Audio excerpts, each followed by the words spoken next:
Cuando nosotros construimos software, no importa qué tipo de software sea, para qué tipo de equipos se vaya a usar, qué tamaño sea el software, sea algo chiquitito, sea algo gigante, no importa lo que sea, tenemos que probarlo.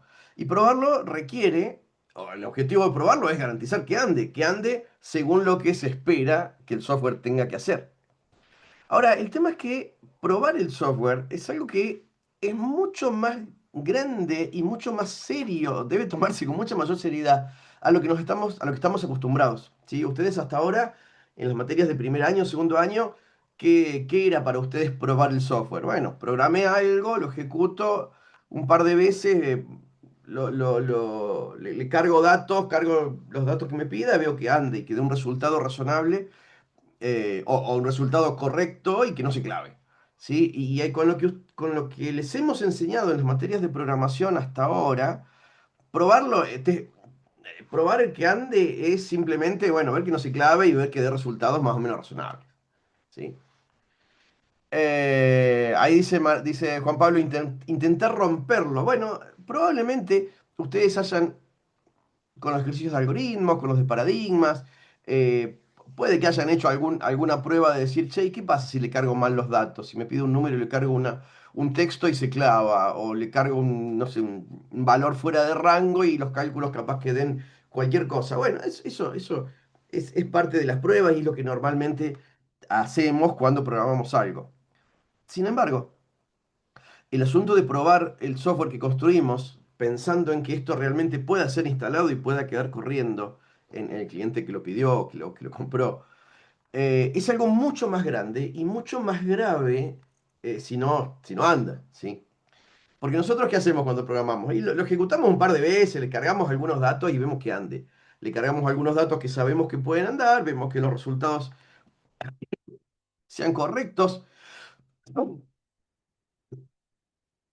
Correctos más o menos, vemos que sean coherentes, ¿no? Y con eso nos quedamos tranquilos. Pero el asunto es que probar un software para estar tranquilos de que anda requiere saber que anda siempre. Y que anda siempre no es probarlo tres, cuatro veces, porque no tengo forma yo de probarlo infinidad de veces con todos los números naturales, por ejemplo, todas las combinaciones posibles de datos que existen en el mundo. Y a causa de eso, las pruebas que hacemos los programadores al ejecutar el programa siempre son incompletas. Y hay cuestiones que incluso se nos pueden escapar de la cabeza, ¿sí? Que tenemos que hacer un programa donde hay que cargar nombre y apellido, y rara vez se nos va a ocurrir, che, ¿qué pasa si una persona no tiene nombre y solo sabemos el apellido? Bueno, habrá una regla de negocios que dirá que es obligatorio. Pero ¿qué pasa si viene una persona de algún país, no de acá, ¿no? Y dice, no, mi apellido tiene dos letras nomás. Y capaz que con el apellido tan corto se nos clava el reporte. O las columnas las columnas que tenemos que imprimir salen mal. O viene alguien de otro país con un apellido larguísimo y al imprimir nos rompe la pantalla o nos rompe la impresión. Y uno dice, oh, bueno, ¿cuándo se me iba a ocurrir que iba a venir un nombre tan corto o tan largo? Y bueno, está bien, pero pasa, y puede pasar, y tenemos que resolverlo. Y ese tenemos que resolverlo puede ser cuando. Y a veces no nos queda otra que cuando lo detecta el usuario final, cuando lo está usando y el programa se rompe o anda mal. Lo ideal es poder detectar ese tipo de cuestiones y resolverlas antes que llegue al usuario final. Y esto, cuando hacemos un programita que calcula tres numeritos, como en lo que hacíamos en algoritmos, bueno, es algo pasable o salvable fácilmente, pero un sistema informático para un sistema de información que tiene 200 casos de uso y tiene una base de datos con 100 tablas y que lo cobramos una millonada y no podemos. Tratamos de que no exista ninguna situación en donde nos digan, una vez que se instaló, che, esto se clavó porque hay un dato válido, pero que vos no consideraste que era válido y se rompe todo. Se rompe todo, ¿qué significa? Que se clave, bueno, que se clave. Pero a veces no se clava, pero hace un cálculo incorrecto. Y capaz que ese cálculo incorrecto llega a ser un cálculo de plata y nos corta la cabeza. Entonces, probar que el sistema ande, ¿sí? Testearlo, es algo que tiene, para hacerlo seriamente, muchas etapas y hay conjuntos diferentes de pruebas que hay que resolver, que hay que realizar. Los programadores normalmente no tenemos presentes, pero que no tenemos presentes cuando aprendemos a programar, pero cuando empezamos ya a meternos En los sistemas, como ya están metidos ustedes, hay que considerar diversas pruebas que deben hacerse. De entrada, el programador programa algo y razonablemente lo va a ejecutar para ver que ande. Sin embargo, el programador tiene que resolver, tiene que hacer primero unas pruebas más chicas en donde pruebe cada unidad de ejecución por separado, cada función y cada función en programación estructurada, cada método en programación orientada a objetos. Pero tenemos que hacer, y las pruebas más pequeñas que se hacen, son las pruebas que se llaman pruebas de caja blanca. Las pruebas de caja blanca se diferencian de otro tipo de pruebas que se llaman de caja negra con este concepto. En una prueba de caja negra, la idea es que uno mira solamente los datos que entran y los compara con los datos que salen, sin importarle qué es lo que pasa adentro y sin saber qué es lo que pasa adentro. En una prueba de caja blanca, que la hacemos los programadores, sabemos qué código hay metido en el medio, incluso sabemos, hasta podemos dejar verificaciones intermedias, impresiones en pantalla, por ejemplo, o en un archivo de texto, lo que fuera, para ver si todos los pasos de la función, todos los pasos del algoritmo, se fueron haciendo correctamente. En ambos casos, ya sea prueba de caja negra o prueba de caja blanca, la prueba más pequeña que tenemos que hacer es la de esto de las funciones o los métodos que programamos. Tenemos que poder probarlos y verificar que anden. Ahora, el tema es que la primera vez que nosotros hacemos la primera vez que programamos algo y la primera vez que vamos a probarlo, lo probamos con todas las combinaciones posibles, ¿sí? Lo probamos con datos válidos, con datos fuera de rango, con datos inválidos, con datos ausentes, digamos, dejamos un dato sin cargar y vemos si calcula bien en todas las ocasiones, si calcula mal, si se clava. O si los datos están mal y tiene que informar que hay un error, que lo informe correctamente, que detecte e informe correctamente, che, no puedo calcular si me metiste un dato que está fuera de rango, pero según lo que se esperaba que programemos, tenemos que verificar que ande. Pero el tema es que nosotros, la primera vez estamos con todas las ganas y le hacemos todas las pruebas posibles, con todas las combinaciones que se nos ocurran. Obviamente, si encontramos algo que no anda, corregimos y volvemos a probar. Pero la segunda vez que volvemos a probar, ya no probamos con toda la furia. Probamos los casos más comunes, los que sabemos que más o menos andan y listo. Y no volvemos a hacer a repetir todo el conjunto de pruebas de la primera vez. Y eso es un error gravísimo porque puede que al corregir un aspecto, una característica que no andaba, rompamos las que estaban antes andando bien. Puede ocurrir que un cálculo que hicimos y que tuvimos que corregir nos olvidamos que era usado en otra función. Y esa otra función empieza a andar mal, o empieza a andar a veces mal, a veces bien y a veces mal, por el cambio que hicimos la segunda vez. Entonces, cuando vamos a probar ese cambio, nosotros vamos a repetir las pruebas que se nos ocurren para esas situaciones donde se usa esa función.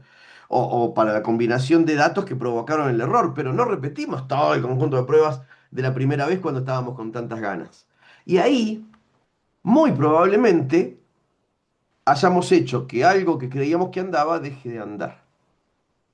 Y si no repetimos todo el conjunto de pruebas que hicimos la primera vez, si no lo repetimos la segunda vez, corremos el riesgo de entregar un error o entregar algo que no ande.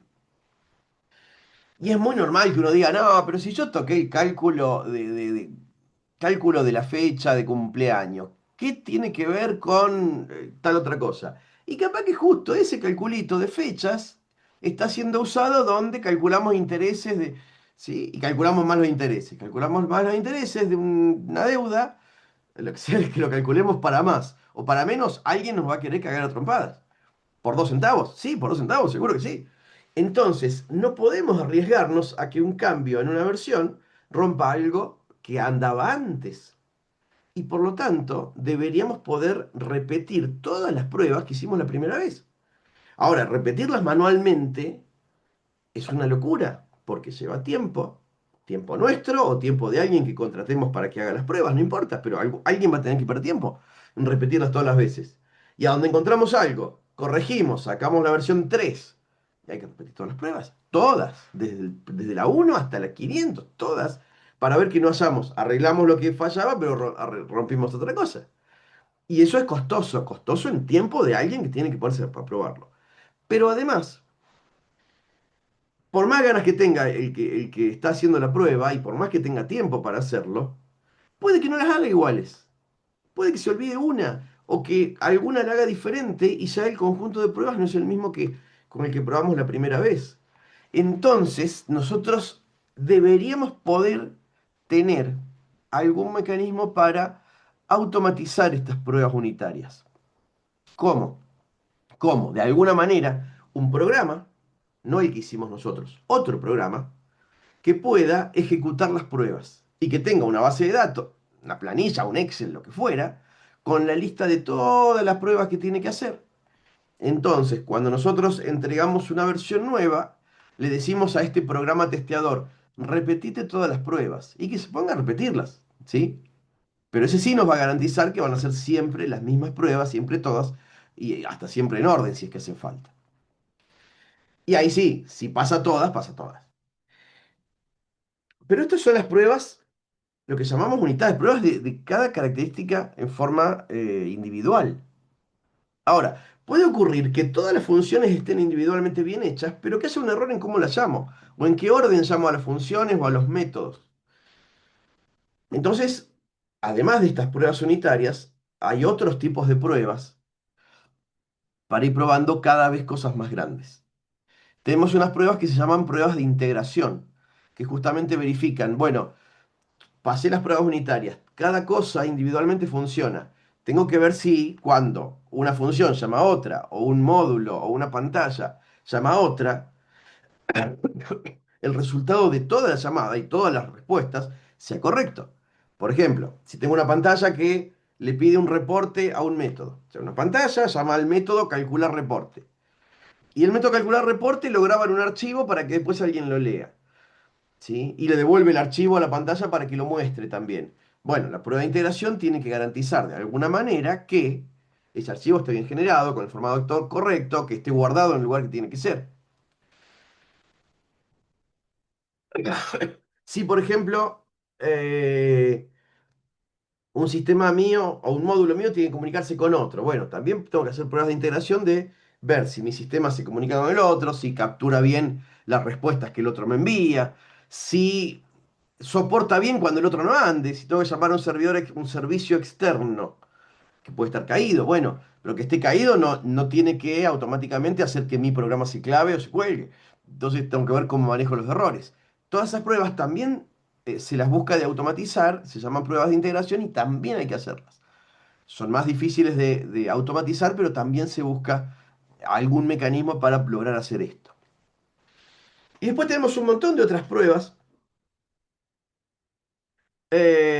Bueno, pruebas de interfaz, que se refiere también, pruebas de interfaz de usuario, pero también pruebas de interfaz con otros sistemas.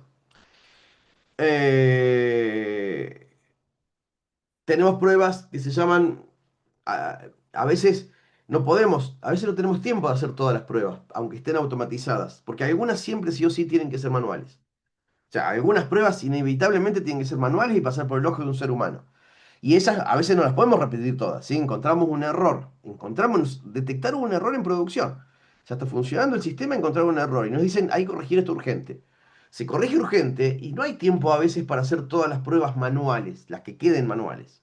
Entonces, a veces se hacen subconjuntos de pruebas, ¿sí? Para poder entregar rápido y después tranquilos repetir todas las pruebas. Ahí tenemos, por ejemplo, un conjunto de pruebas que se llama pruebas de regresión. Las pruebas de regresión plantean, estos así son pruebas manuales, plantean repetir un conjunto de pruebas para garantizar que sigue funcionando todo como antes. Para eso, el que va a testear, el que va a hacer la prueba, sabe cómo funcionaba antes y tiene documentado cómo funcionaba antes y hace las pruebas para garantizar y dejar registrado que sigue funcionando como funcionaba antes. Ya no es cosa de, che, ya no se clava, no, es cosa de, che, yo llamé, tenía que llamar a esta pantalla, con estos datos, con esta, haciendo clic en, en este botón y lo que sea, y siempre me tiene que decir tal cosa.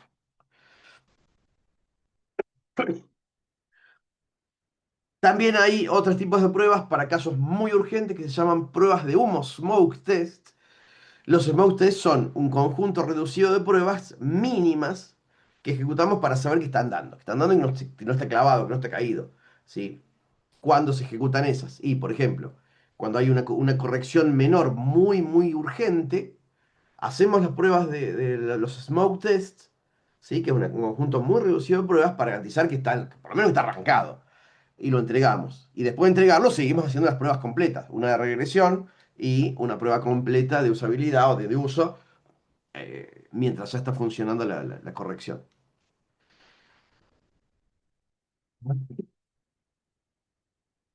Me quedé, hay otro escenario donde se pueden hacer smoke test, pero no me lo acuerdo. No me acuerdo qué iba a decir de eso. Bueno, hay un montón de pruebas. Y finalmente están las llamadas pruebas de aceptación. Las pruebas de aceptación son las de más alto nivel, son las pruebas que se redactaron o se especificaron cuando se contrató el sistema, cuando dice, se contrató o se terminó de refinar la definición, cuando se definieron todos los casos de uso con todos sus cursos normal y alternativos. Y bueno, las pruebas de aceptación son las que ya están redactadas en ese momento para decir, te acepto el sistema. Se considera que el sistema está aceptado cuando todo esto funciona de esta manera. Y tiene que estar escrito y tiene que estar redactado para que un tester la pueda repetir. Quizás hasta un tester del cliente, no nosotros, no de nuestro equipo. Que el cliente diga, bueno, voy a ejecutar estas y marco todas las que pasen bien. Si pasan todas, recién ahí te pago. No es tan así la cosa, pero, por ejemplo, si pasan todas, recién ahí te garantizo que el sistema fue aceptado hasta que haya algún cambio. Pero todas estas pruebas que les estoy contando entran dentro de una categoría que se llama pruebas funcionales. Las pruebas funcionales, las pruebas funcionales son las que están definidas para garantizar justamente que la cosa funciona y para garantizar qué es lo que querían que el sistema hiciera. Pero hay otro conjunto de pruebas que son las pruebas no funcionales. Las pruebas no funcionales, el nombre confunde porque también piden que funcione, ¿sí? Pero no van orientadas a que funcione para lo que se quería, sino que el sistema funcione con parámetros y rangos independientemente de qué cosa tenía que hacer cada caso de uso. Las pruebas funcionales prueban que los casos de uso se cumplan, que estén todos programados.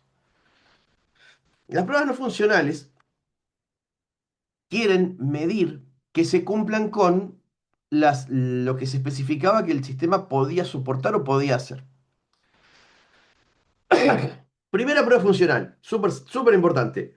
Más allá de que ande rápido. O que ande rápido son dentro de los parámetros que nos habían exigido o dentro de de lo que por contrato tenían que cumplir. ¿Sí? Uno normalmente dice, bueno, pero ¿dónde van a decir que ande rápido? Más vale que quiero que ande rápido. Y que ande rápido es culpa de la computadora. Bueno, no. Que ande rápido muchas veces, es culpa de la programación.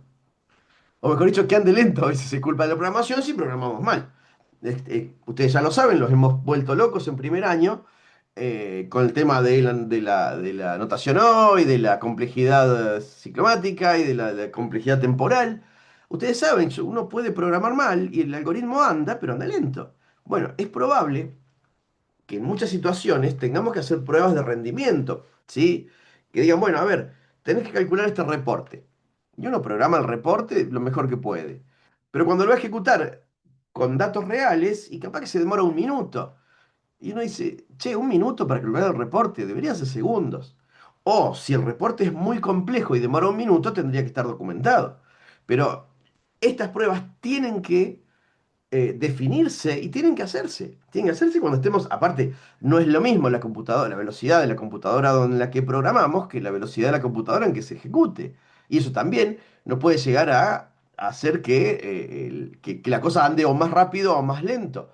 Además de cuestiones de conexión a internet, con la conexión a la base de datos, hay un montón de factores que afectan la velocidad de la ejecución y que a veces hay que probar. ¿Sí? No alcanza con decir, che, yo lo hice rápido y si anda lento es culpa de la computadora. No, les aseguro que no. Es muy fácil programar mal y que ande lento. Y que los resultados sean correctos, pero que ande lentísimo.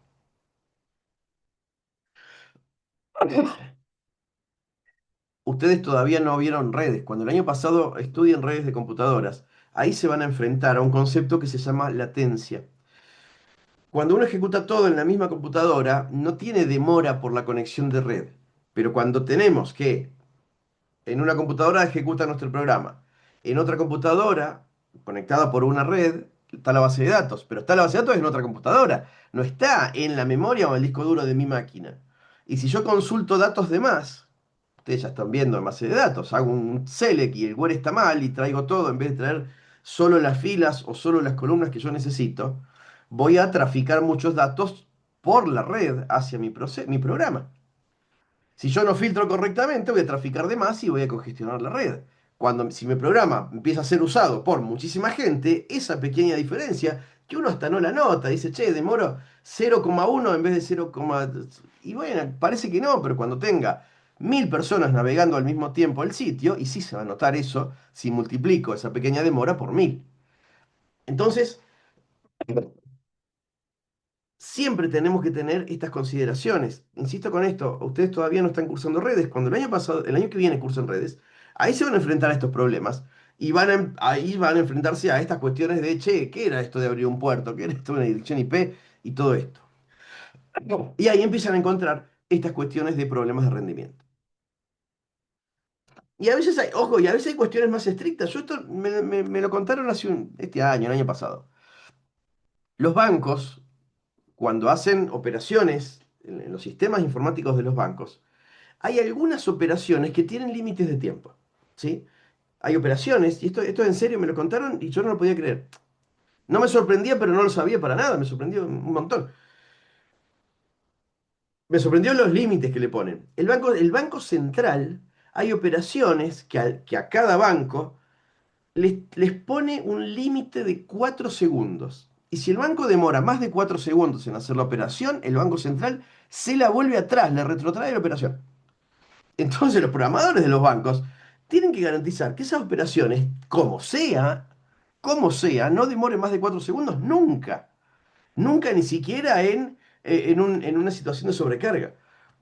Y bueno, eso es una prueba de rendimiento que hay que hacer, ¿sí? Y si por contrato no, por una reglamentación legal nos dicen, usted no puede demorar más de 4 segundos, y más vale que tenemos que hacer pruebas para ver si demora más de 4 segundos o no. Y si demora más de 4, una vez, dos veces o siempre, hay que volver a programar para que de alguna manera es más rápido.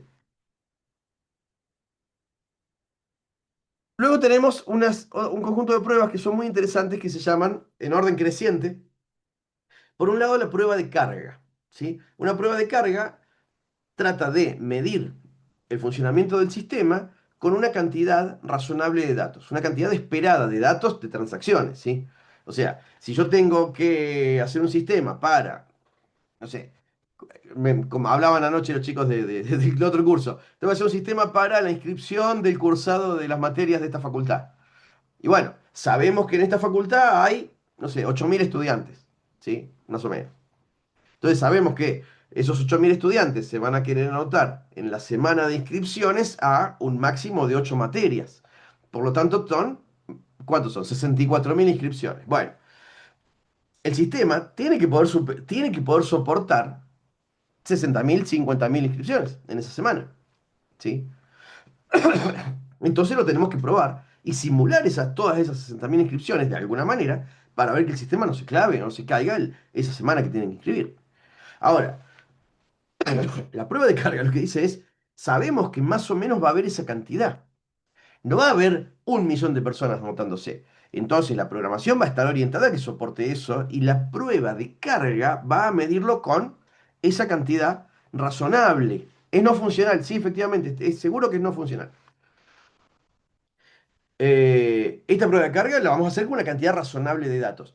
Cantidad de datos, cantidad de transacciones o eh, que los datos tengan valores razonables, ¿sí? Que los datos sean válidos, ¿sí? Hacemos simulaciones bien en software para poder simular peticiones, para simular carga de transacciones, pero todo con eh, cantidades y valores de datos razonables y esperables según el dominio. Ahora, luego vienen las pruebas de capacidad. En la prueba de capacidad La idea es decir, che, bueno, pudimos superar la carga. Sabemos que 50.000 inscripciones en una semana se las banca. Metámosle más, a ver hasta dónde deja de bancársela. Metámosle 100.000, metámosle 200, a ver en qué momento se clava, o anda mal, o se pone tan lento que deja de funcionar.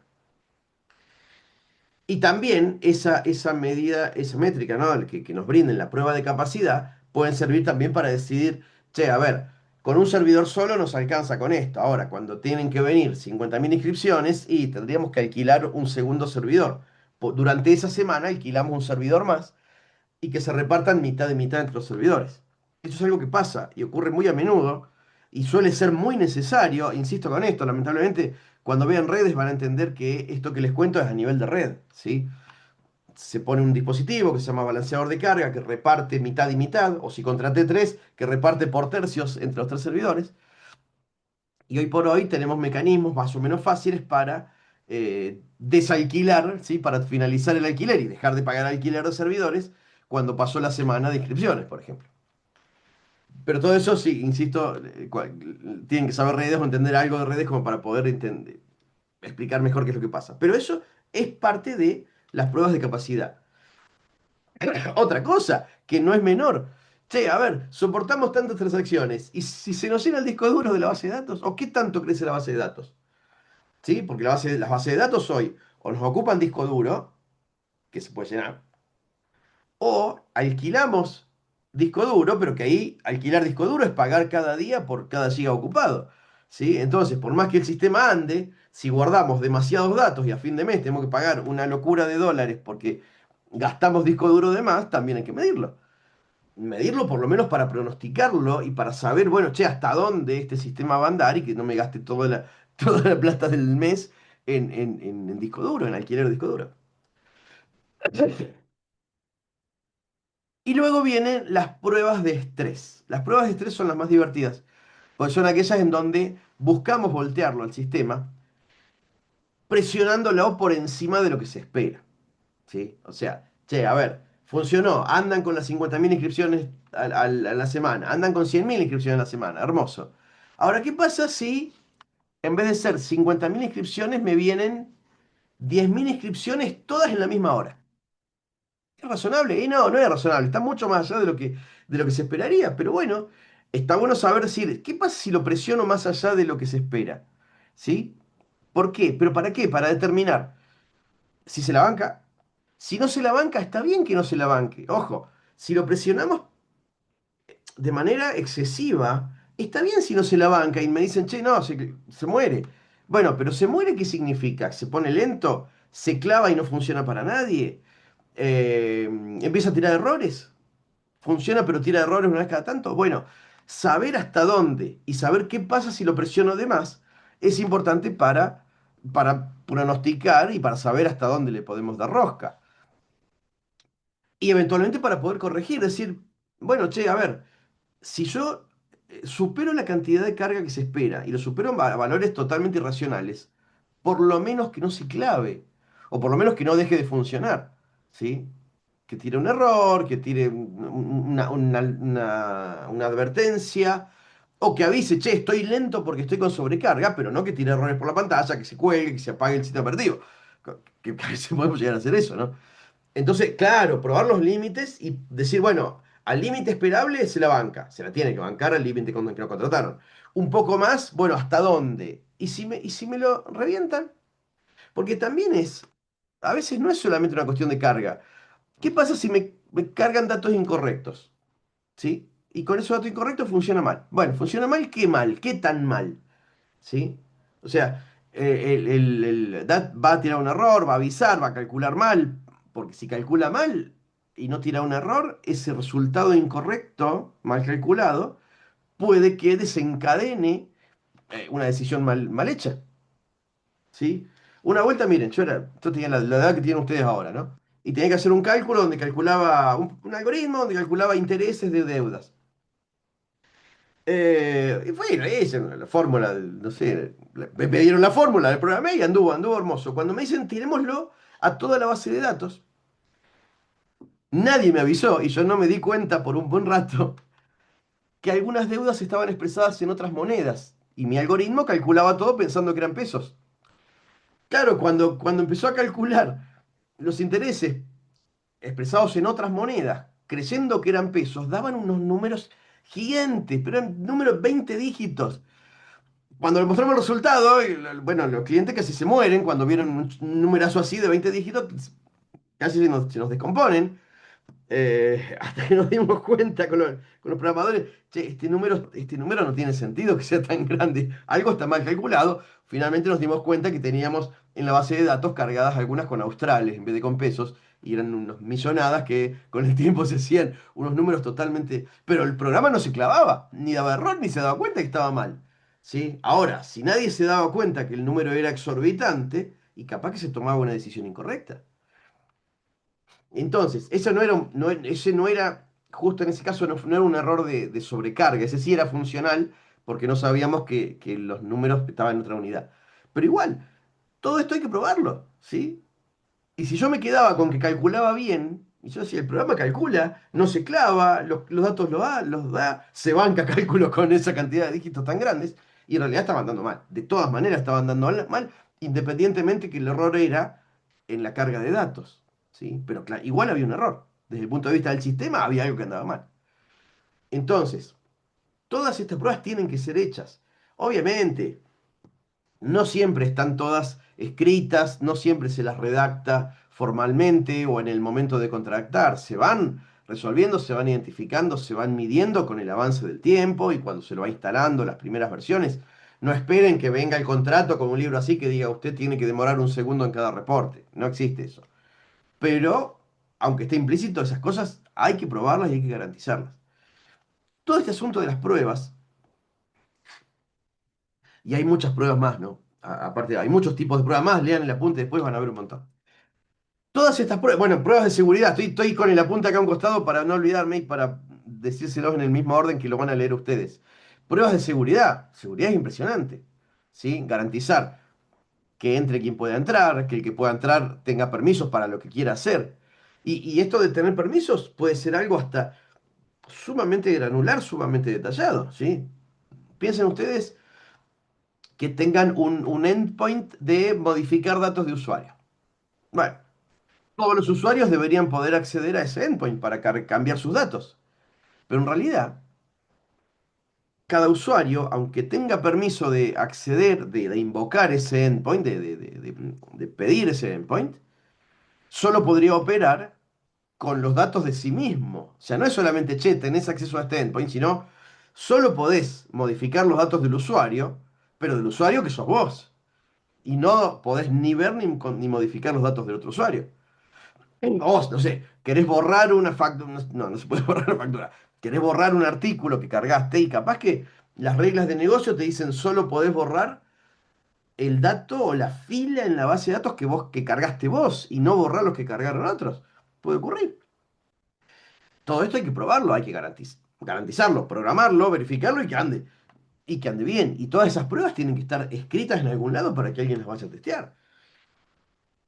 Todo el tema este de las pruebas, cuando uno empieza a programar, parece aburrido. Sin embargo, es enorme y es muy entretenido porque son muchos.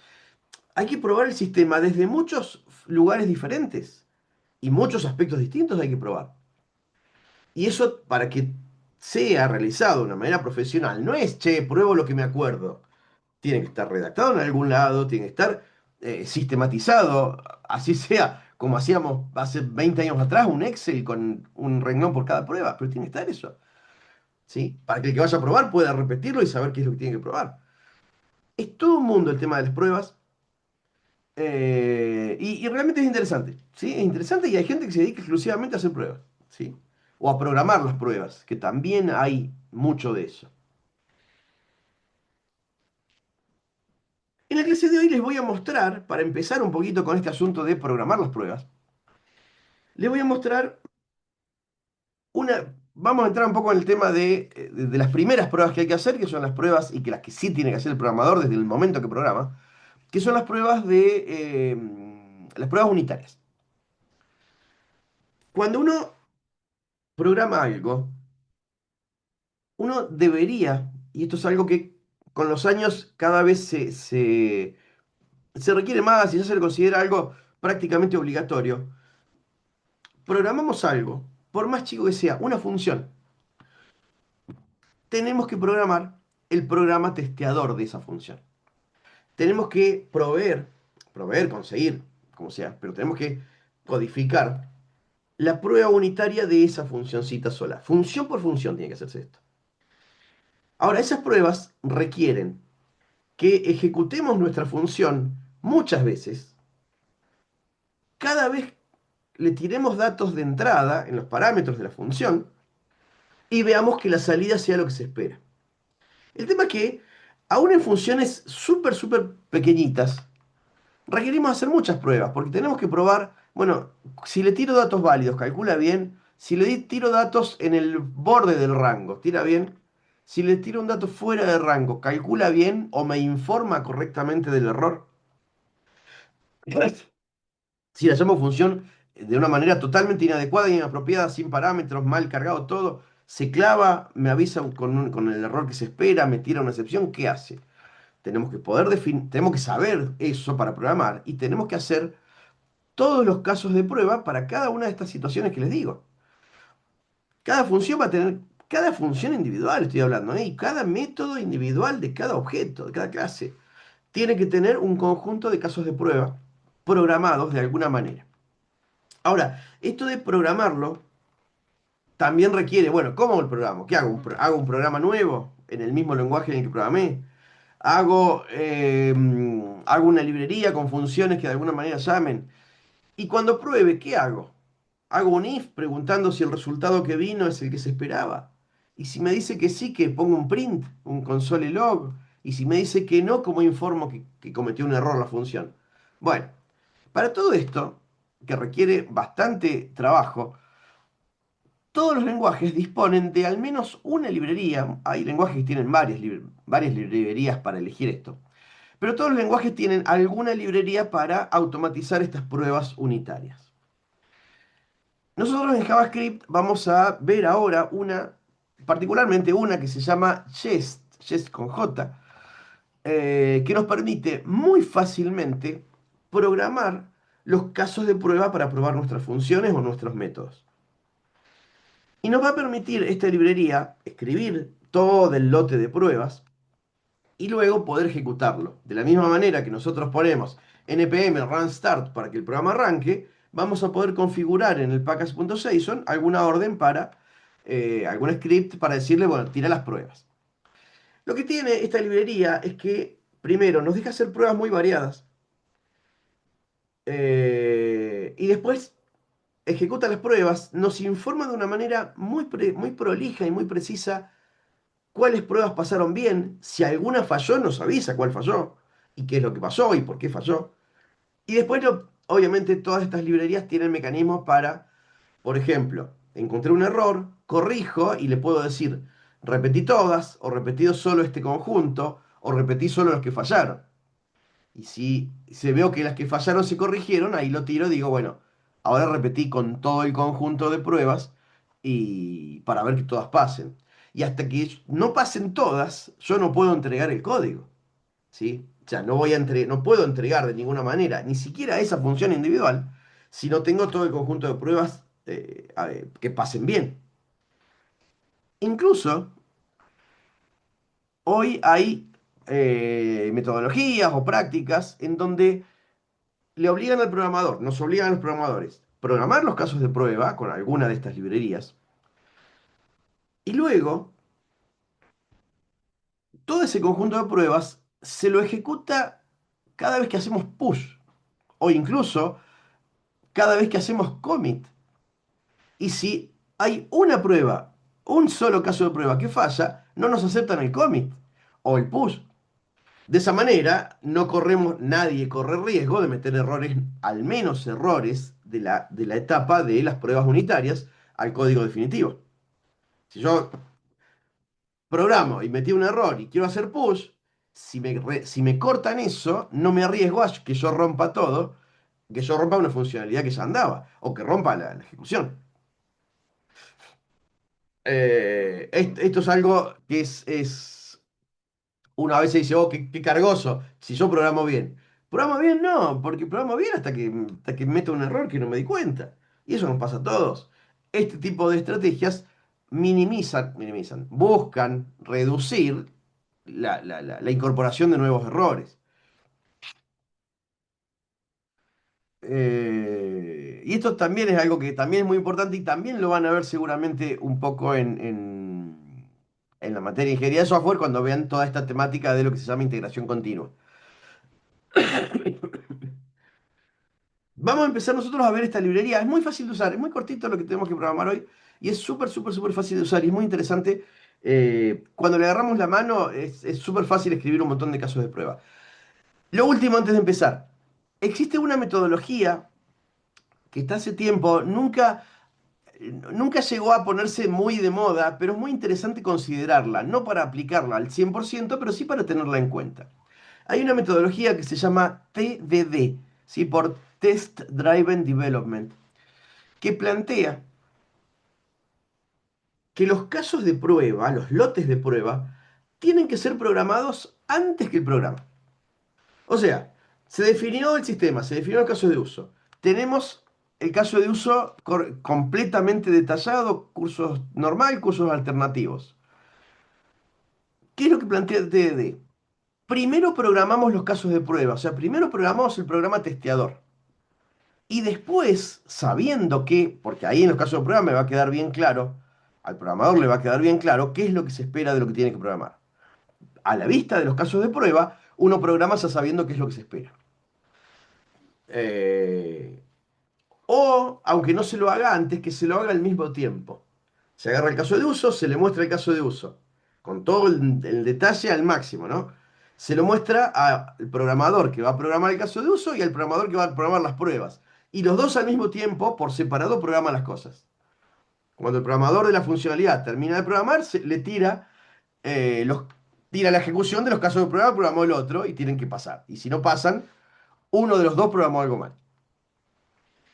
En general, esta técnica, esta práctica de TDD nunca aprendió del todo, nunca se masificó por lo menos para hacerla al 100%, pero el concepto está muy bueno y es muy, muy importante considerarlo. No lo vamos a hacer para el 100% del sistema, pero puede haber funcionalidades que sí podemos ir haciéndole la programación y las pruebas al mismo tiempo, o casi al mismo tiempo. Incluso hoy, con la ayuda de la inteligencia artificial, es muy fácil programar la función, si está bien documentada, si están bien los nombres de la función, de los parámetros, de las variables internas, decirle a una inteligencia artificial, generame casos de pruebas para esta función que pretende hacer tal cosa. Le explicamos qué es lo que la función tiene que hacer y nos va a generar unos cuantos casos de prueba, por lo menos para ahorrarnos tiempo y después agregar algunos más que particularmente hagan falta. ¿Sí? Entonces, hoy por hoy se pone cada vez más como que más obligatorio esto de que los programadores hagan casos de prueba, eh, los haga uno o los haga otro, pero que estén programados y que no pase nada, sino nada que programemos pase hasta que no pasen todos los casos de prueba correctamente aprobados. Esto sí es algo que sí está cada vez más usado, ¿sí? Sin aplicar TDD al 100%, pero sí, el concepto sí es central hoy en lo que vayamos a hacer.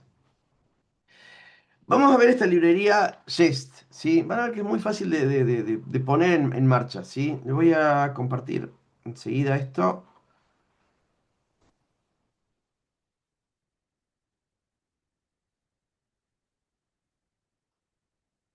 Tengo acá un Visual Studio Code con un proyecto vacío, una carpeta en blanco, ¿no?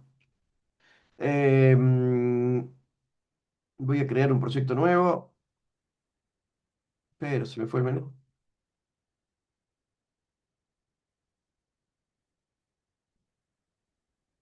Se me fue el menú del...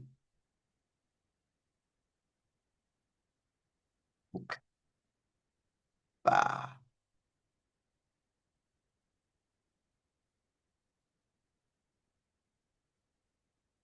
ahí está. Bueno,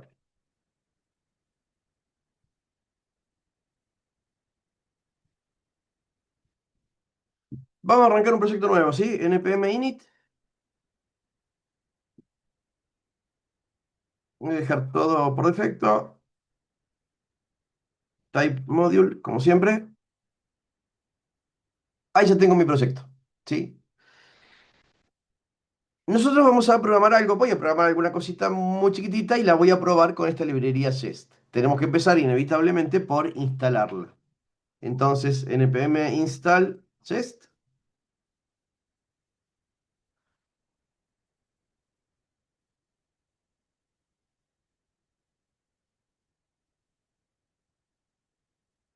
Y una vez que instale la librería, ya podemos empezar a programar. Vamos a hacer algo muy chiquitito al principio para ver cómo es esto de crear cosas, ¿sí? Vamos a hacer súper básico una calculadora que tenga una función por cada una de las operaciones aritméticas, ¿sí? Entonces voy a crear calculadora.js y acá le voy a poner a esta calculadora un par de funciones, ¿sí? Por ejemplo, voy a exportar una función sumar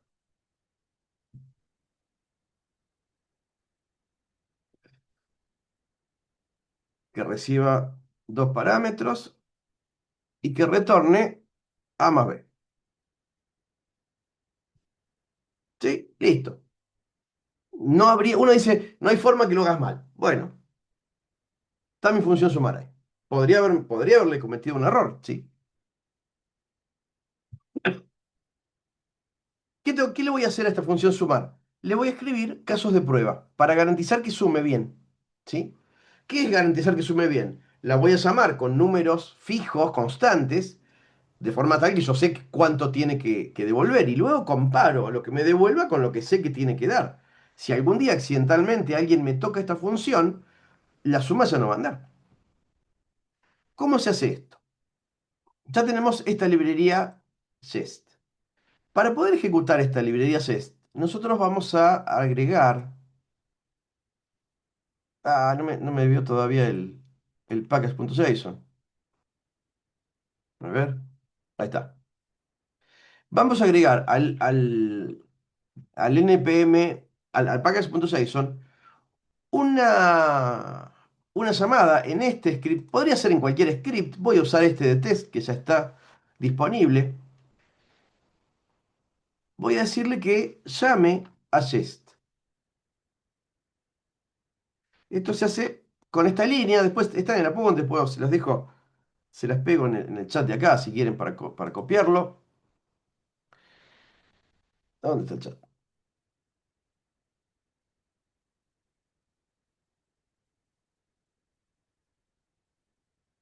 Ahí está.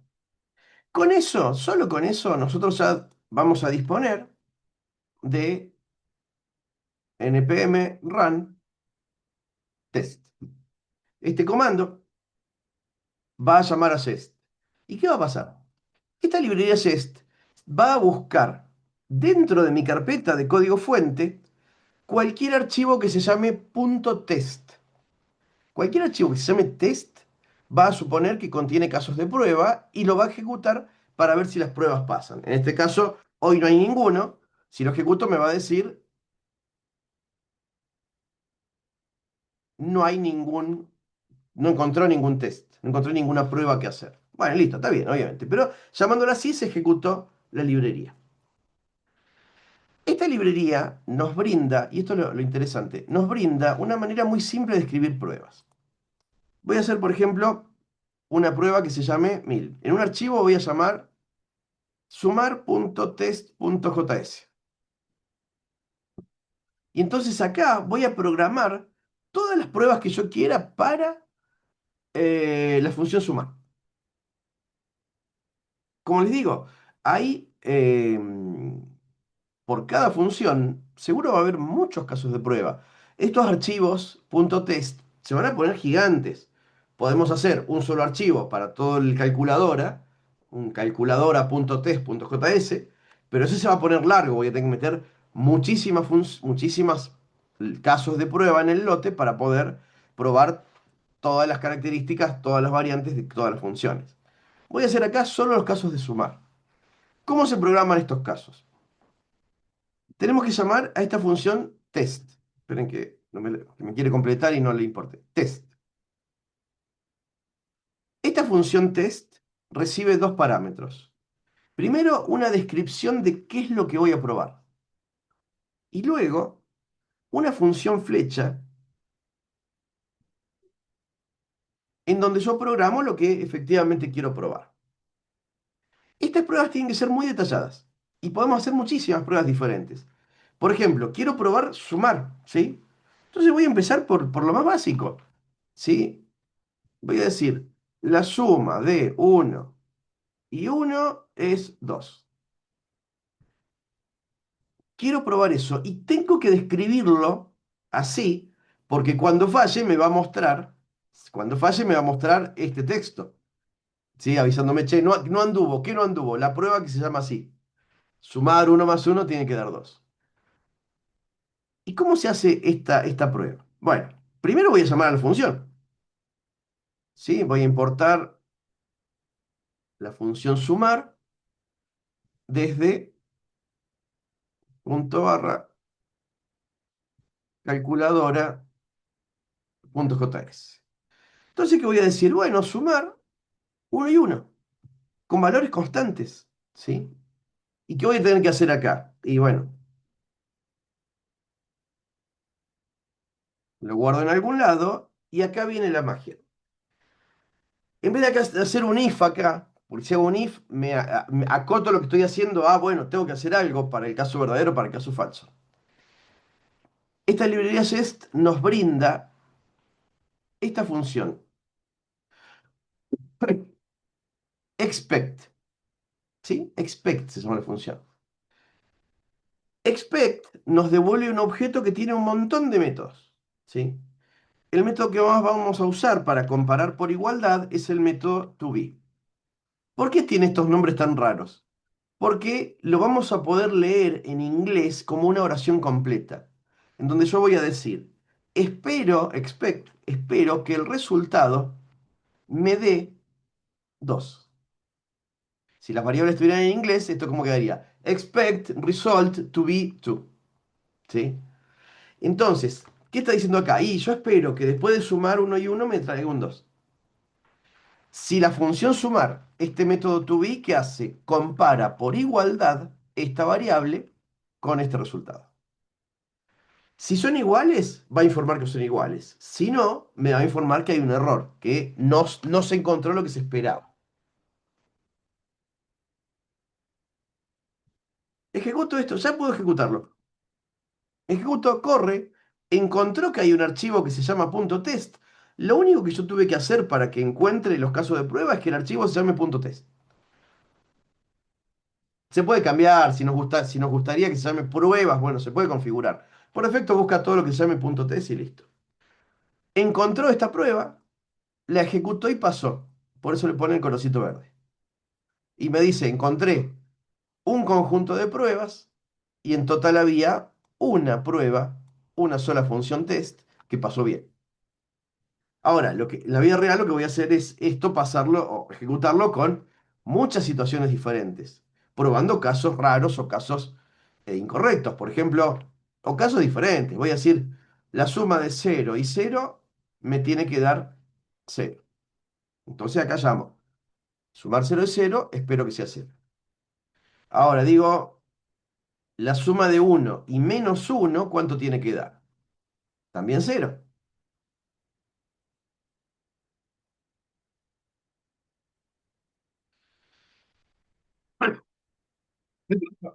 Y si digo, por ejemplo, menos uno y menos uno me tiene que dar menos 2.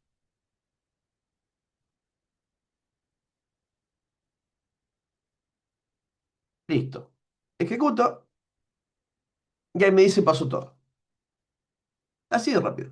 Ahora, ustedes dirán, che, pero te llevó un minuto, nada, menos, llevó menos de un minuto programar la función sumar y te llevó 5 minutos programar todos los casos de prueba.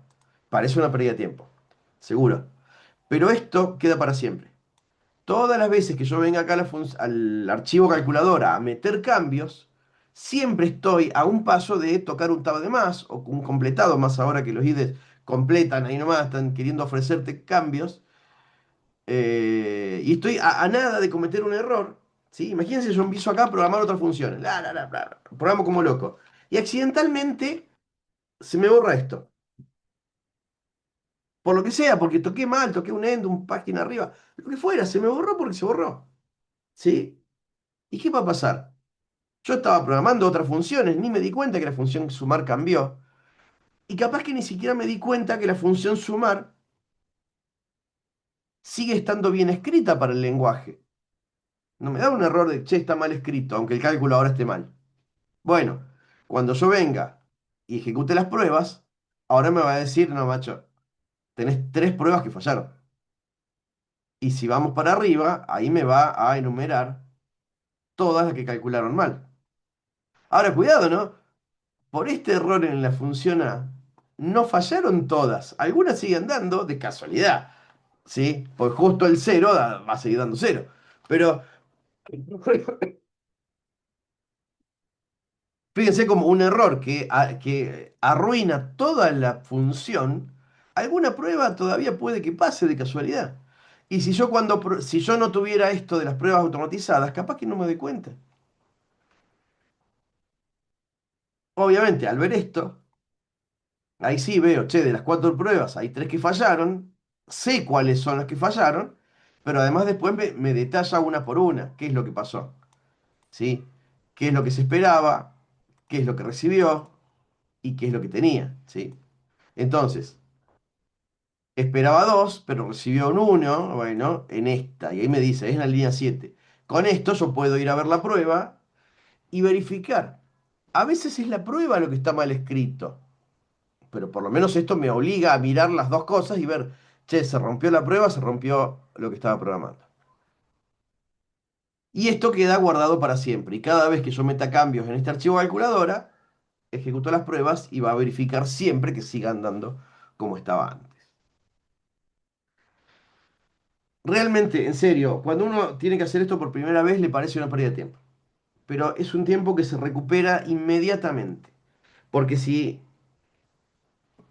piensen que si este error acá yo lo cometía cuando estaba programando la función multiplicar, capaz que yo voy y no pruebo sumar porque creo que sigue andando bien porque creí que no la toqué.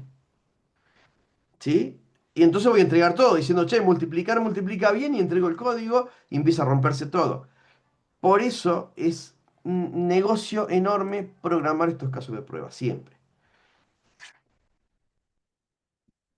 Ahora, a veces la cosa es más compleja, ¿sí?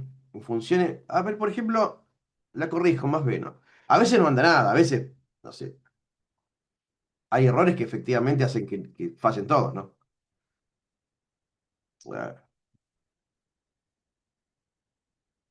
a ver, ahí fallan unas cuatro. Sí, ahí sí fallan unas cuatro. Pero a veces no fallan todos. El asunto es que no siempre la prueba que queremos hacer es de igualdad, ¿sí? Ver un resultado y ver, poder compararlo con el valor que se espera.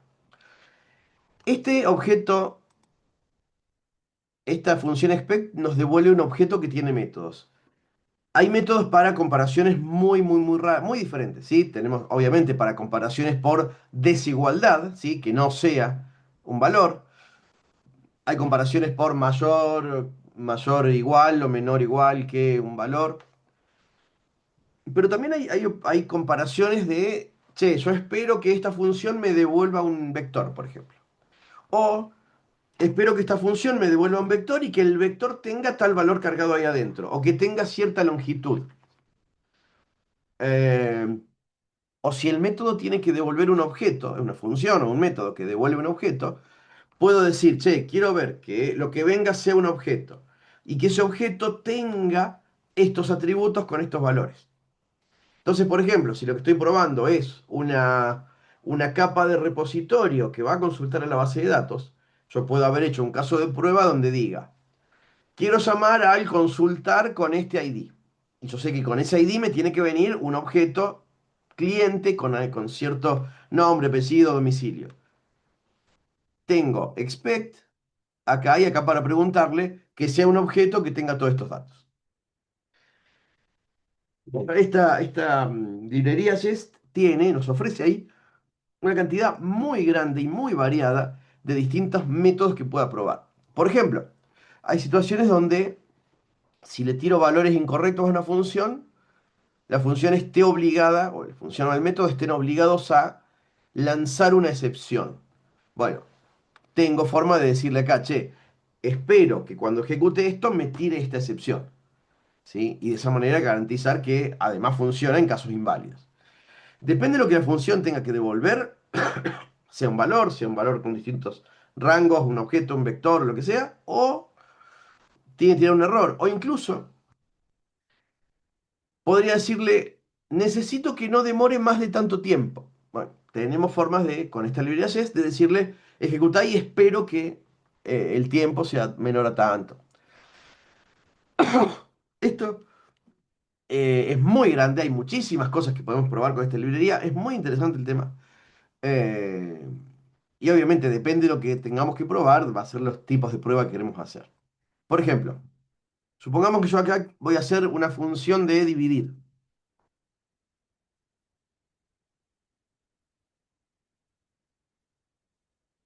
Y bueno, razonablemente una función de dividir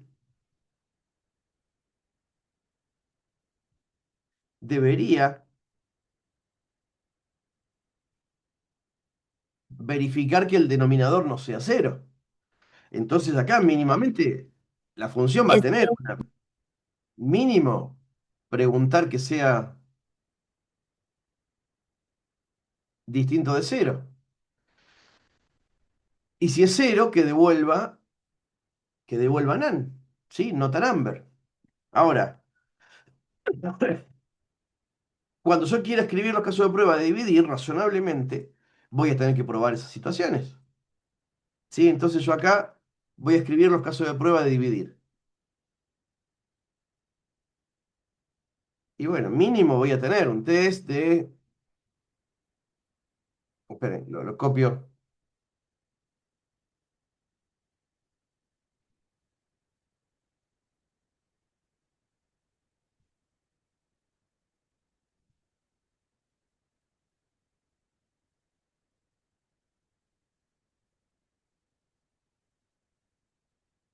Complétame algo.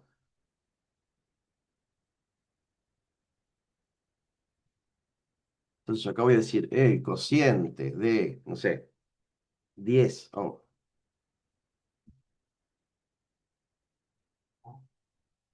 10 y 5 es 2 por ejemplo. Entonces preguntaré, dividir 5 y 2 no. Ve, ahí me iba a saltar error, pero porque estaba mal escrita la prueba. Dividir 10 por 2 me tiene que dar 5. Bueno, listo. Pero también podría tener alguno donde yo diga el cociente de 10 y 0 es nan. Entonces yo acá voy a decir, llamo a dividir. Y acá resultado tengo para decir to be not a number. ¿Sí? Método para verificar que lo que vino no es un número. O tengo, obviamente, para null o para undefined, según lo que tenga que responder. Cuando yo acá llame a jest, ejecutó los de dividir, miren, y me dio mal. ¿Sí? Y me dio mal. Las dos veces me dio mal. Para el primero, que tenía que dar 2 lo cargué mal, ¿no? Llegó un 5. Llegó un 5 porque escribí mal la prueba. Miren esto, ¿no? Escribí mal la prueba. Pero además me dio nan. O sea que también, además está mal programada la función. Y acá, ya sé que hice mal. Y en el otro, ¿sí? Recibió un infinito, no un nan. Obviamente está mal programada la función. ¿Qué pasó? Que yo acá quería comparar por igual a cero. ¿Sí? Miren cómo, por escribir los casos de prueba encontré un error. Ese error yo lo cometí. Realmente me equivoqué, no lo quise, no lo hice a propósito para que salte. Puse distinto y era igual. Pero miren, gracias a escribir los casos de prueba me saltó un error que realmente se me había pasado a mí. Ahora teóricamente, deberían pasar. Ahí está, ahí pasaron todos, también pasaron los de dividir y pasaron los de sumar. ¿Sí? Pero en serio, fíjense, de verdad yo había escrito mal, de verdad me había equivocado al escribir la función dividir y por los casos de prueba saltó el error. Naturalmente, se dan cuenta que escribir todos los casos de prueba no es fácil, son muchos. Y nos podemos ayudar mucho de la inteligencia artificial eh, para poder hacer esto, ¿sí? Miren, por ejemplo, yo ahí borré los casos de prueba que yo había hecho. Le voy a pedir acá al chat que me los genere. Le voy a decir, le voy a decir eso nomás. Escribime los casos de prueba para la función dividir.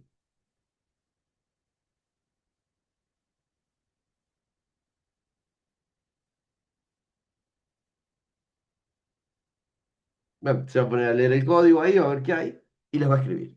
Obviamente, no nos podemos quedar con que están todas. Hay que leer lo que genere y ver si cubre todos los casos, si anda bien según lo que queremos. Obviamente, esto no es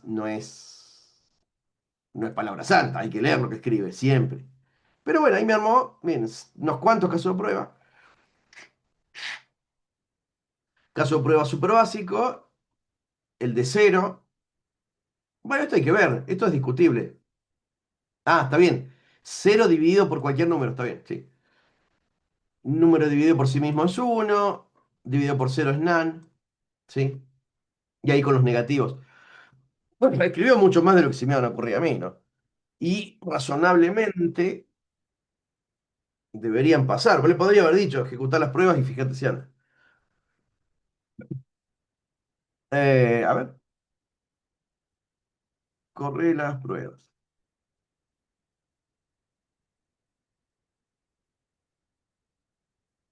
Ahí me pide permiso para ejecutar el test, las corre y me va a decir, ahí está, pasaron todas, me dice. ¿Sí? Voy a forzar un error.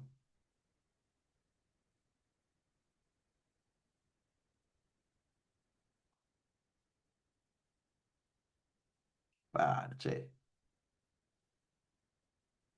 Voy a cometer un error acá en sumar. Voy a meter un error en la calculadora, ¿sí? Que accidentalmente pasó esto. Y le digo de nuevo.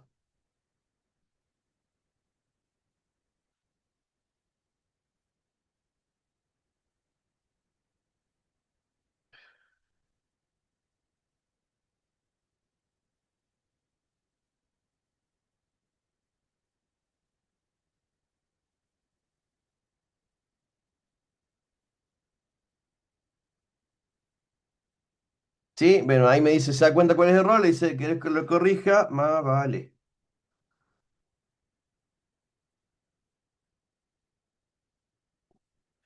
Sí, ahí lo corrigió.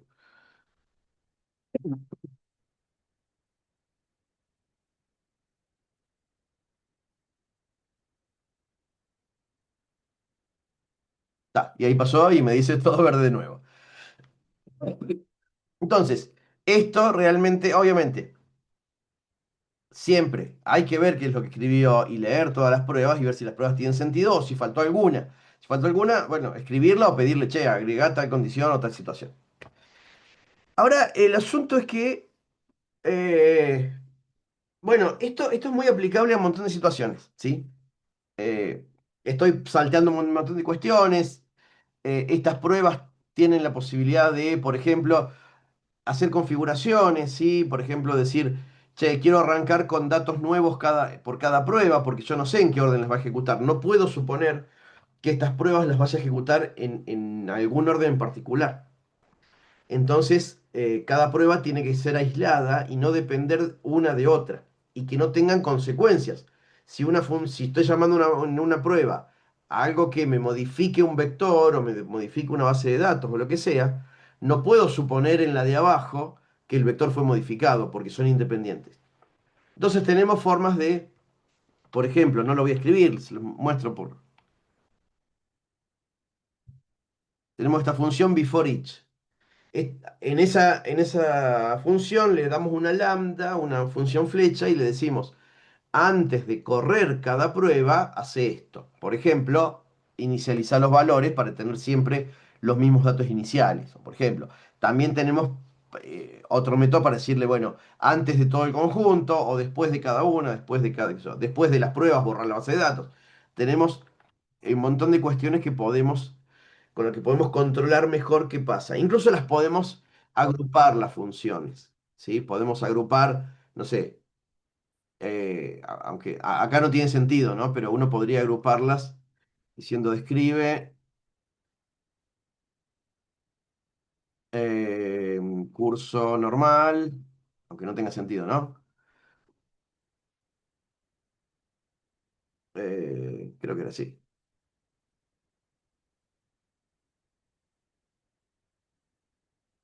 Y acá otro, describe cursos alternativos.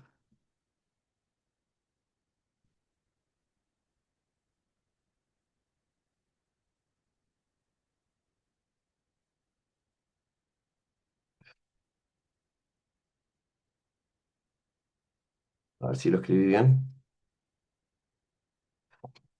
Ahí está, ¿ven? Entonces, las pruebas ese describe solamente para agruparlas, ¿sí? Puede tener sentido, puede que no, puede que sea para organizarlo. Si yo metí muchísimas, por ejemplo, si yo hice un calculadora.test para hacer todos los casos de prueba, yo podría agrupar por función, por ejemplo, dependiendo cada situación. ¿Qué quiero mostrarles con esto? Esta librería Jest tiene previstas un montón de situaciones para muchas cosas que podemos llegar a probar. Es una librería muy, muy madura para hacer estas cosas. Sin embargo, nosotros estamos estudiando cómo hacer backend y front. Y el back lo hacemos exponiendo endpoints. Así como podemos hacer pruebas unitarias de las funciones o de los métodos, también podremos, o puede ser interesante, hacer pruebas unitarias de los endpoints. Es decir, poder hacer pruebas donde digamos, ejecutame este endpoint, o sea, simulá una petición HTTP a esta URI con este verbo, con estos parámetros, y compará lo que te devuelve. Pero lo que te devuelve es un código de respuesta y probablemente un body, un cuerpo con un contenido en un JSON. Entonces, una prueba unitaria de un endpoint, ¿qué va a requerir? Bueno, tiro un get a esta URI con estos parámetros y espero un 200 o espero un 404.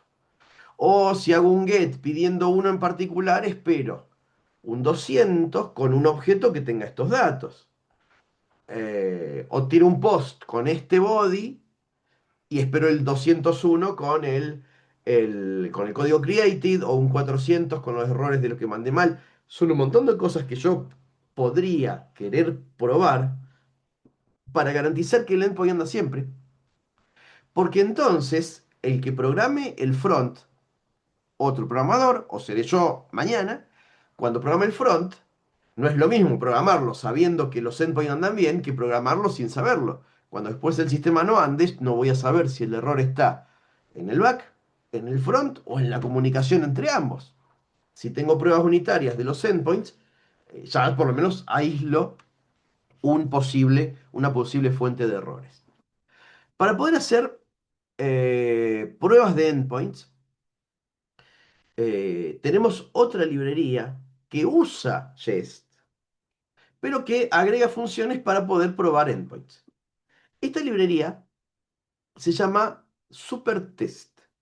Debe haber muchas otras. En esta materia les vamos a mostrar esta, que es súper fácil de usar, es muy, muy fácil de usar. Y, eh, y que mantiene la misma filosofía esta que les estoy mostrando. Voy a ver un proyecto escrito, no vamos a ponernos a programar un backend ahora tan tarde. Voy a buscar uno.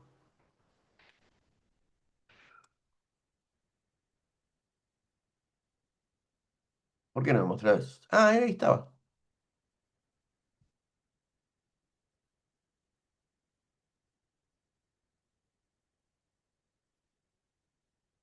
Veamos, yo acá tengo un backend Escrito como siempre, sí. La única variante acá es que el- no llamamos a listen, ¿sí?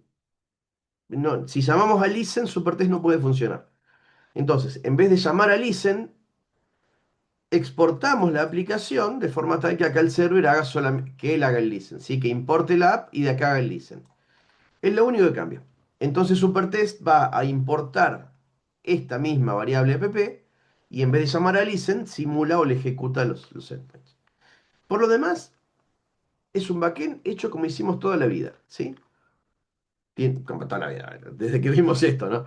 Pero hecho como siempre. Tenemos una capa de servicio a la que pedimos métodos sobre los datos que manipula.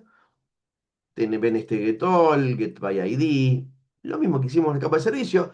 Esa capa de servicio podría estar Profe, accediendo a una base de datos o no importa qué, desde el punto de vista del endpoint no le importa. Sí, perdón que interrumpa. ¿Podría pasar tipo el código ese así, tipo lo tengo igualito en la carpeta? sí, Porfa. sí, se los voy a dejar en materiales adicionales o vos lo querés ejecutar ahora en tu máquina. Yo, tipo, para ir viendo cómo va ejecutándose. Sí, a ver, Gracias. déjame ver si lo puedo. No sé si el chat este está habilitado para archivos, creo que no. No, no está. El chat no está habilitado para archivos. Te pego el código. Son dos archivos nomás, ¿no?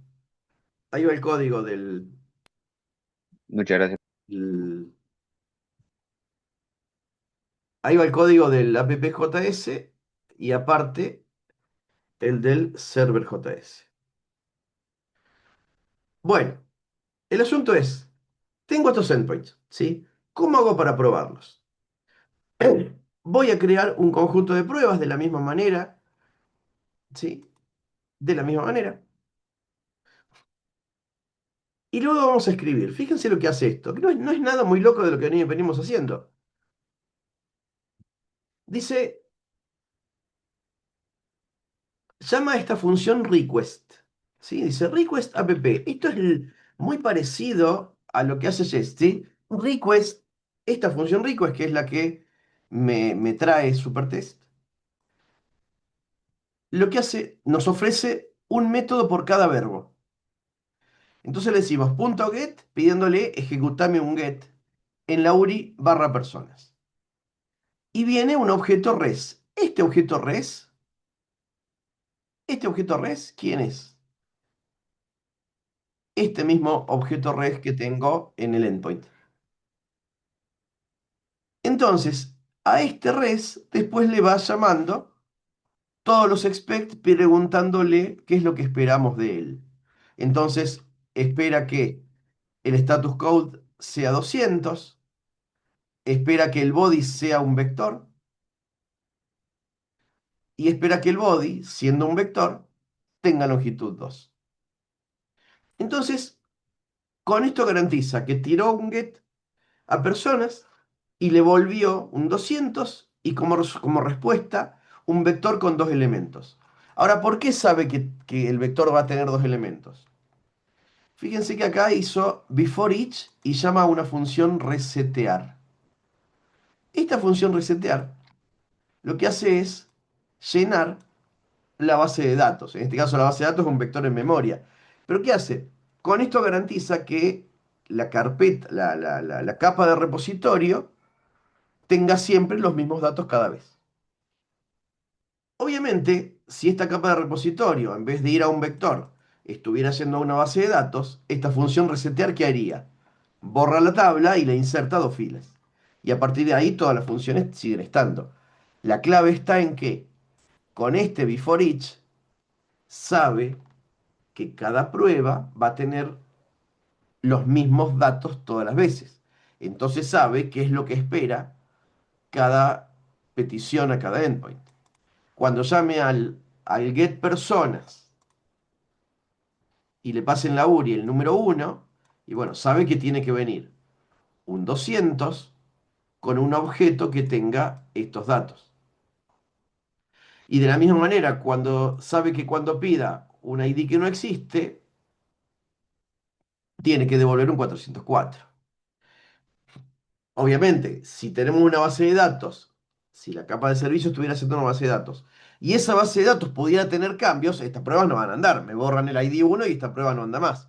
Necesitamos garantizar que la base de datos o bien tenga los datos reales cada vez siempre iguales, o que los podamos simular de alguna manera con un mecanismo que vamos a ver en otras materias, que se llama mocking.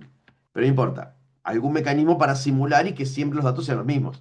Que siempre que yo pida la persona uno me garantice que siempre sea esa persona uno existente y que se llame Ana.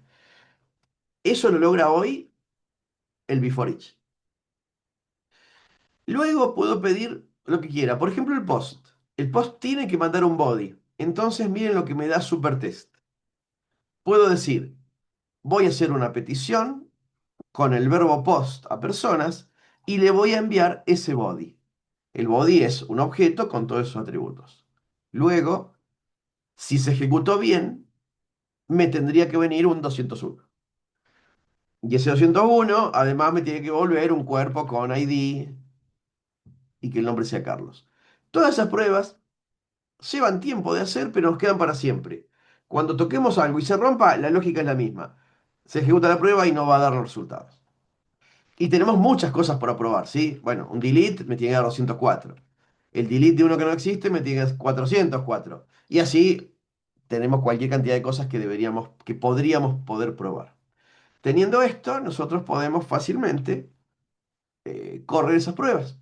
De la misma manera, si tengo el package JSON cargado, sí, npm run test. Y ahí ejecuta las peticiones a esos endpoints y los verifica.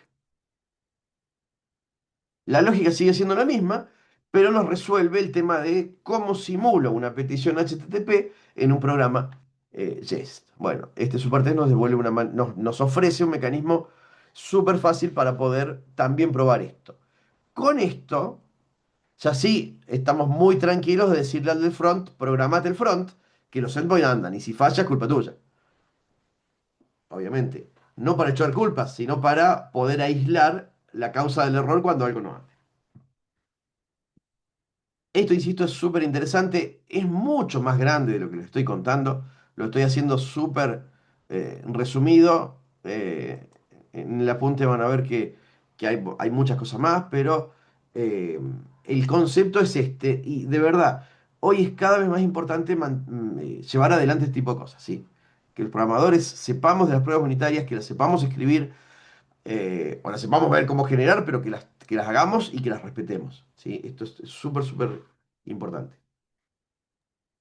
Por Profe, ejemplo, si hay acá cualquiera de las... faltaría, acá faltaría, no sé, si el post, ven, el post, si algún dato no está, devuelve 400. Bueno, faltaría un caso de prueba acá donde, sí, acá está, acá hay uno, ¿no? Que pruebe el 400. Sí, decime. Si en una prueba que tengamos varios expertos, Sí. la prueba nos dice si ¿Cuál falla? capaz, Sí. claro, nos dice si fue un mal uno específicamente y todos los otros fueron bien y así, ¿no? Sí, ¿Lo sí, sí, diferencia? sí. Mira, vamos a hacerlo fácil. Voy a hacer, le voy a cambiar un nombre acá. En vez de Ana se va a llamar, no sé, así. Entonces, el get uno tiene que fallar. Pero el get uno, como bien decís, tiene, ¿ves? Dos expect.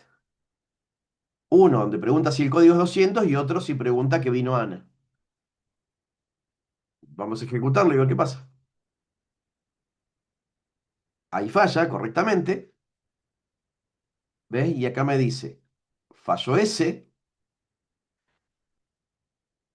¿sí? Y acá me señala cuál es el que falló.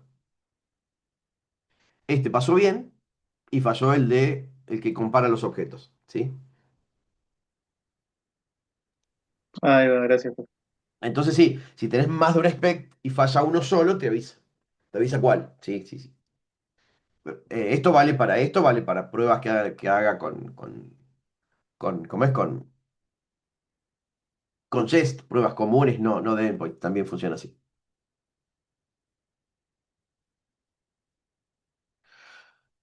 Vale. Por ejemplo, ¿por qué es importante esto de resetear? ¿Sí?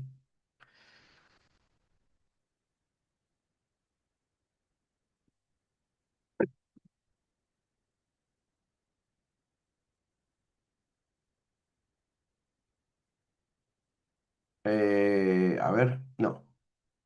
Si yo me olvido de resetear, no, pero no sé si voy a poder simularlo acá. Pero hay casos donde si yo no lo reseteo, hay cosas que van a andar mal.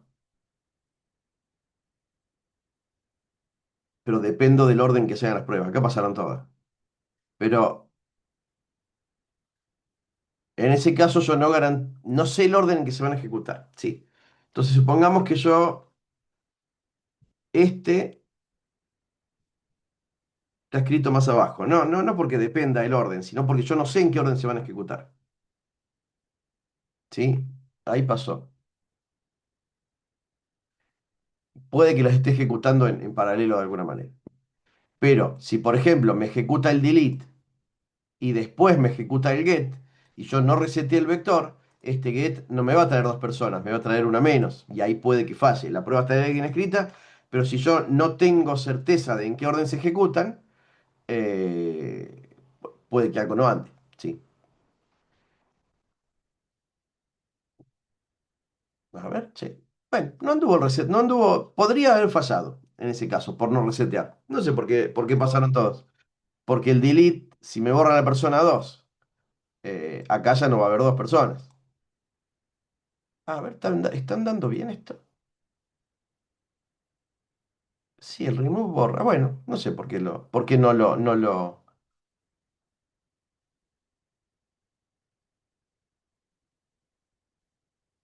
A ver, no, bueno, no sé por qué no falló. Podría haber fallado, sí. Por no hacer el reseteo. Em, Depende en qué orden ejecute cada cosa el, el, el, el jest, sí. Pero ese resetear, sí, es el before each nos vuelve atrás todo al mismo estado original para poder hacer las pruebas. Esto es importante. Si no está, puede que falle. Acá anduvo de casualidad, pero podría haber fallado, ¿sí? Porque si ejecutó el delete y lo borra, el get podría ya no haber andado. Acá no sé por qué anduvo en realidad. Si es que ejecuta esto cada vez, no lo sé. A ver, a ver. Capaz que corre esto todas las veces, ¿sí?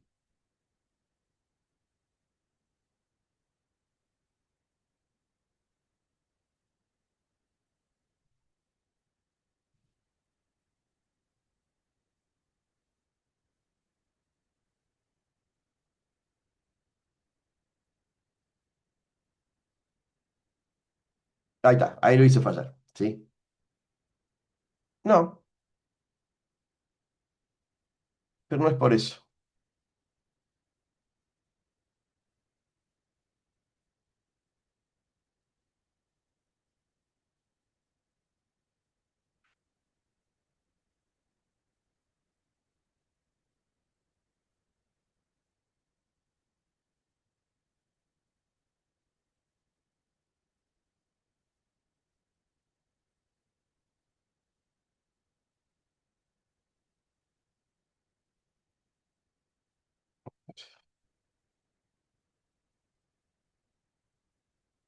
Bueno, ahí anduvo, no sé por qué no anda. Lo razonable es que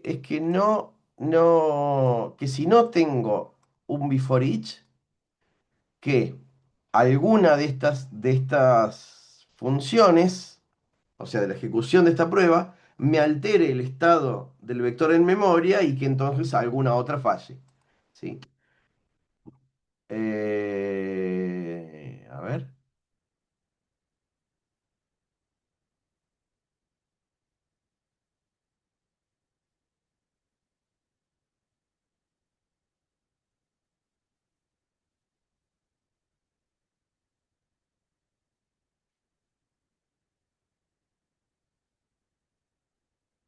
ahí está, ahí falló.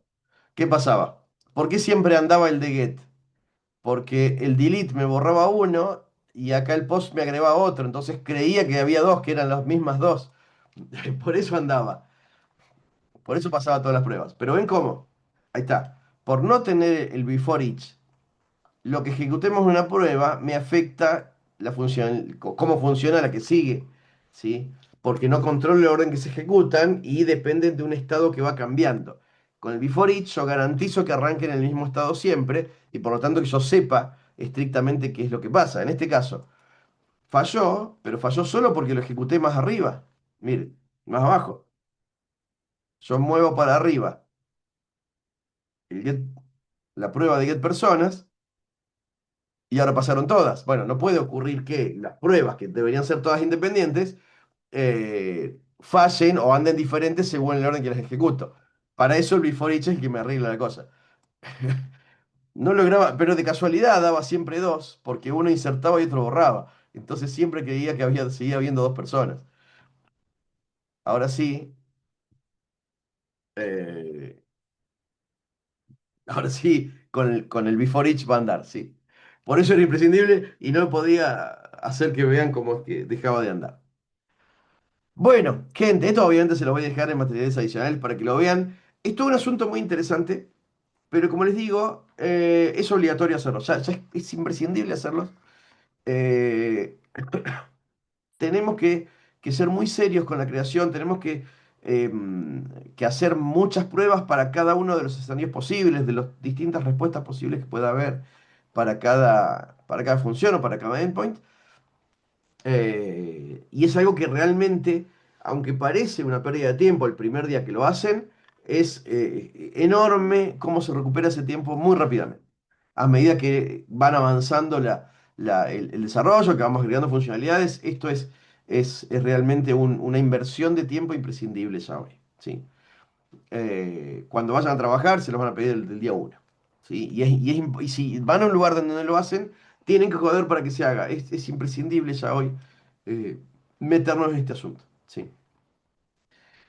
Bueno, gente, listo por ahora. ¿Alguna duda de esto? ¿Alguna inquietud? No, Como les decía al principio, todos los lenguajes tienen librerías para hacer esto. ¿Sí? Todos los lenguajes. Y hay que conocer al menos una de cada lado. ¿Sí? Siempre. Python tiene, Java tiene, ni hablar .NET, todos tienen algo de eso. Y es imprescindible ya meternos en este asunto. ¿Sí? Bueno, listo por ahora, che. Estamos con este tema.